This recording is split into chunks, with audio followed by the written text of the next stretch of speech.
I tell you again, I respect this court, but I'm innocent.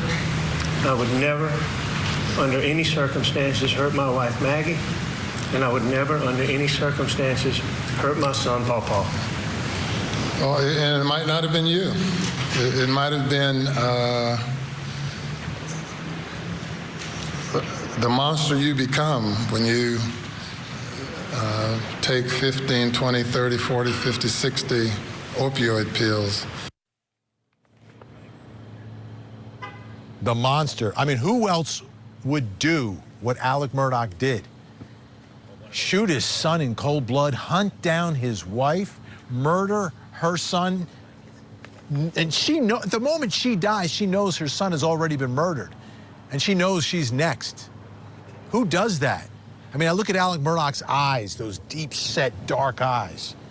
I don't know what you see, but I don't see much happening there. Let's take a listen one more time to the prosecutor describe exactly what this man did the night he slaughtered his family. The middle of that feed room. It's a kill zone. Buckshot to the chest. And any person who did that would probably think that took care of business, that it didn't kill him. Alex thought it did. Paul appears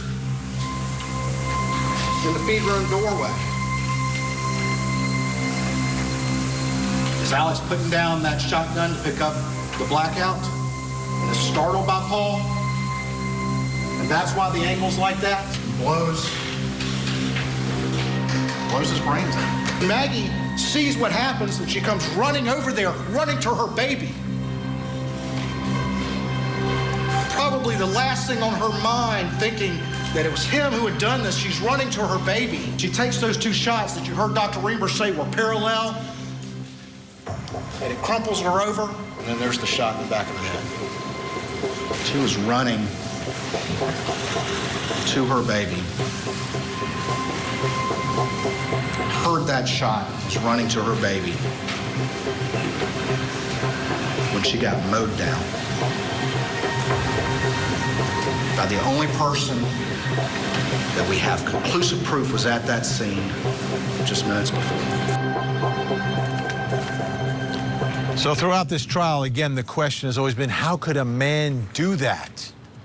Let's try to figure it out. Let's bring in our guests. Joining me tonight, Dr. Robbie Ludwig, psychotherapist, host of Talking Live, and the host of the Bite Side podcast.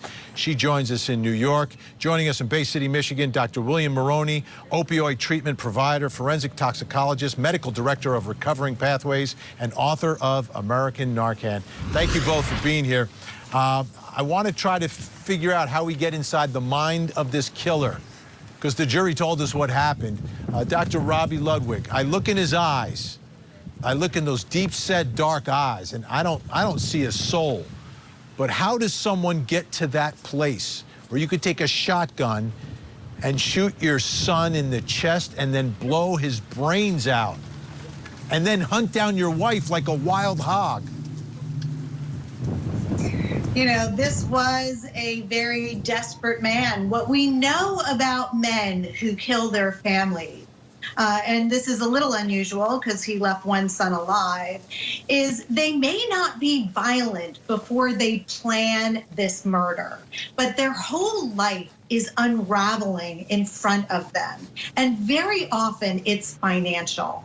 So what they need to feel in charge of their lives and to feel manly is all of a sudden lost. And they will do anything in order to maintain that sense of togetherness, even if it means killing their family. So they love themselves and they have a plan, and basically they always choose themselves first. And they justify it, and their brains really do operate differently. So they're not thinking the way you or I would think, oh my God, this is horrible, I can't believe I've done this. They're thinking, I did what I needed to do, and they probably were thinking that they could get away with it as well.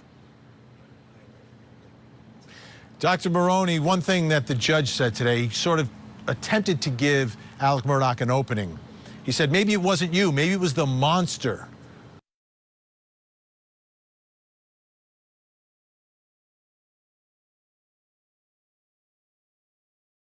impacted his mind and warped the way that he sees the world to take him to this dark, dark place?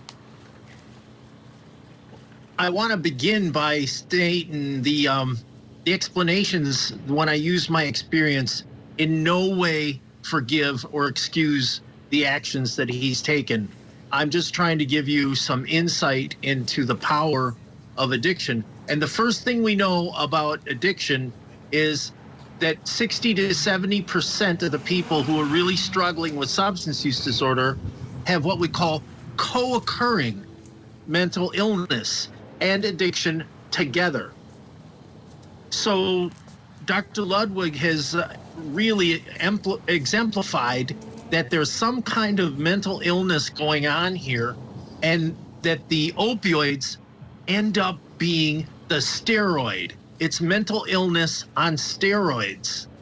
What we know comes from using those opioids, and this is where the judge kind of gave him an out to maybe beg for forgiveness, is that long-term opioid use is going to lead to a tremendous lack of insight. And without that insight, you don't think about things down the line. You also are impulsive.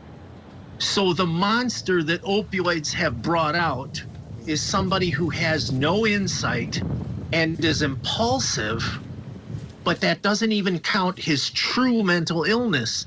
If you think about what he did, he has no regard about the rights or feelings of other people. He lacks empathy or remorse for any wrongdoing, and he spent a lifetime exploiting and manipulating people. That is an antisocial personality disorder. If you look at an antisocial personality disorder on opioids, it is criminological. So the opioids just make mental illness even worse.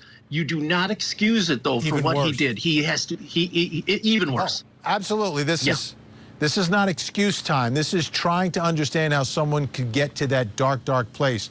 Robbie Ludwig, do you think at any point for the rest of his life he'll come to some reckoning and come to a moment where he will come clean, tell the truth, try to explain something, or will he deny it for the rest of his life, deny it to his family, deny it to his surviving son, Buster?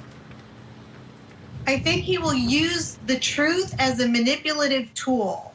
If it serves him to tell another story, it works for him, he'll do it. You have to remember, the person who is antisocial is always thinking about their next win, their next manipulation.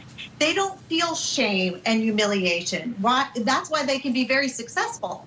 They don't stop when most people feel ashamed. So I do think he will continue to lie or manipulate his story as long as it serves him and his needs and perhaps his level of fame. That might be his next get.